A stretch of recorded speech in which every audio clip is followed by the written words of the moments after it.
বিসমিল্লাহির রহমানির রহিম। আজকে আমরা তোমাদের গণিত বইয়ের দূরত্ব ও উচ্চতা অধ্যায়ের অনুশীলনী 10-এর 14 নম্বর অঙ্কটি সমাধান করব, যেটা খুবই গুরুত্বপূর্ণ। তাহলে চলো সমাধান করা যাক।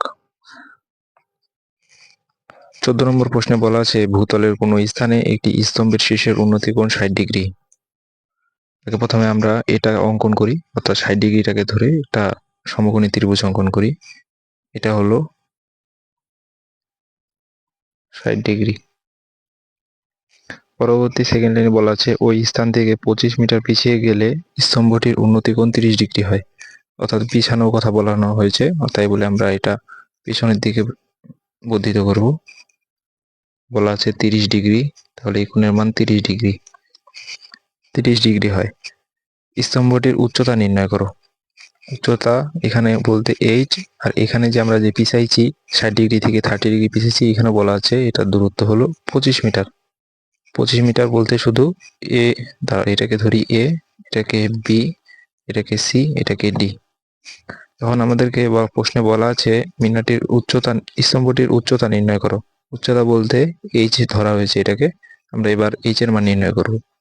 তো কিভাবে নির্ণয় করব তোমরা লক্ষ্য করো, খুব সহজ অঙ্কটি। প্রথমে আমরা এখানে টেন থিটার সূত্র অ্যাপ্লাই করব। টেন 60 ডিগ্রি ইকুয়াল টু টেরা লম্ব, লম্ব এখানে এইচ, ভূমি এটা সিডি কে আমরা ধরে নিব হলো এক্স। সি আর ডি এর দূরত্ব ধরে নিব এক্স, তাহলে এটা লম্ব ভূত এক্স। তাহলে এটা আমরা সমীকরণ আকারে প্রকাশ করি। আমরা এবার লিখতে পারি এক্সটাকে এই পাশে গুণ করে দিলে x ten 60 degree equal to H, বা 1060 ডিগ্রির মান কত? 1060 ডিগ্রির মান হলো √3, এক্স √3 ইকুয়াল টু এইচ। এটা একটা সমীকরণ। এবার আমরা একই নিয়ম অনুসারে 30 ডিগ্রির মান নির্ণয় করব। অর্থাৎ এখান থেকে একটা সমীকরণ বের হবে যেখান থেকে এক্স এর মান নির্ণয় করব। অতএব 1030 ডিগ্রি ইকুয়াল টু টেরা লম্ব, লম্ব বলতে এখানে বোঝানো হয়েছে এইচ। এবার ভূত, এবার ভূমির ক্ষেত্রে শুধু এক্স নিব না, কারণ এবার সম্পূর্ণ বিডি মানে 30 ডিগ্রির ক্ষেত্রে আমরা যেহেতু 30 ডিগ্রি ব্যবহার করতেছি, সেক্ষেত্রে আমাদের বি থেকে ডি পর্যন্ত যতটি দূরত্ব সম্পূর্ণটি নিতে হবে। তাহলে 25 আর এক্স এর দূরত্ব হলো 25x, অর্থাৎ আমরা লিখতে পারি 25 প্লাস এক্স, বা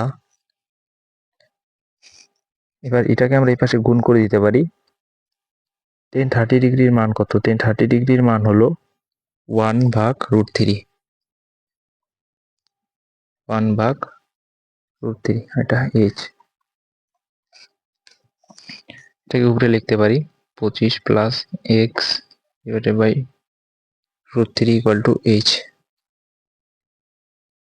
এবার আমরা এইচ এর মানের বদলে আমরা এখানে এক্স এর মানটা বসাই দিব। 25 প্লাস এক্স √3, এইচ এর বদলে এখানে এক্স এর মানটা বসাবো 1 নম্বর সমীকরণে যেটা বের হয়েছে। এইচ এর মান ইকুয়াল টু এক্স √3।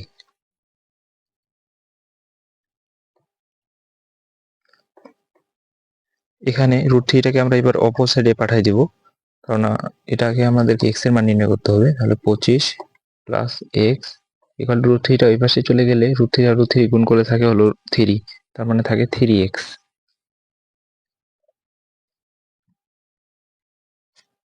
তাহলে এখানে কত থাকে? 3x আর x এই পাশে গেলে -x, তার মানে থাকে হলো 2x।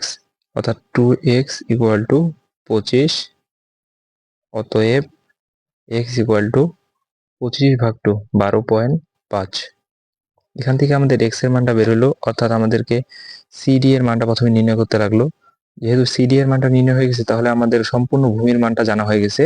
এবার উচ্চতা নির্ণয় করতে আমাদের কোনো অসুবিধা হবে না। দেখো, উচ্চতা নির্ণয়ের ক্ষেত্রে আমরা এবার টেন থিটা সূত্রটা আবার অ্যাপ্লাই করব। টেন থিটা ইকুয়াল টু টেরা লম্ব, লম্ব ভূত, লম্ব হচ্ছে এইচ, ভূত হচ্ছে এক্স। অতএব বা H equal to tan theta x. H এর মান যেহেতু নির্ণয় করব উচ্চতা, এক্স এর মান কি বেরোয়েছে? এক্স এর মান বেরোয়েছে হলো 12.5। টেন থিটা এখানে 60 ডিগ্রি। 60 ডিগ্রি কেন নিলাম? কারণ আমরা এখানে শুধু সিডি এর মানটা হিসাবে নির্ণয় করতেছি। এই জন্য দেখো সিডি এর মানটা আমরা এখানে পাইছি 12.5, সেক্ষেত্রে আমরা এখানে 12.5 ব্যবহার করছি, সম্পূর্ণ মানটা বসাইনি, অর্থাৎ 25 প্লাস 12 প্লাস 12.5, এটা গোটাটা যোগ করলে একটা বড় মান আসে। সেটা যদি আমরা বসাইতাম তাহলে হতো না, কেন সেই ক্ষেত্রে আমাদেরকে 30 ডিগ্রি মান ধরা দরকার ছিল। এক্ষেত্রে আমরা ধরছি 60 ডিগ্রি, তাই আমরা সিডি এর মানটা শুধু ভূমির মানটা ব্যবহৃত করবো, অর্থাৎ এক্স এর মানটা ব্যবহার করব। 12.5 ইন্টু 10, 60 ডিগ্রির মান কত? 60 ডিগ্রির মান হলো √3, শুধু √3। তাহলে আমাদের অ্যান্সার কি? 12.5 √3। এটাই হলো স্তম্ভটির উচ্চতা। আশা করি ক্লাসটি ভালো লাগছে। যারা চ্যানেল নতুন সবাই সাবস্ক্রাইব করো। ধন্যবাদ।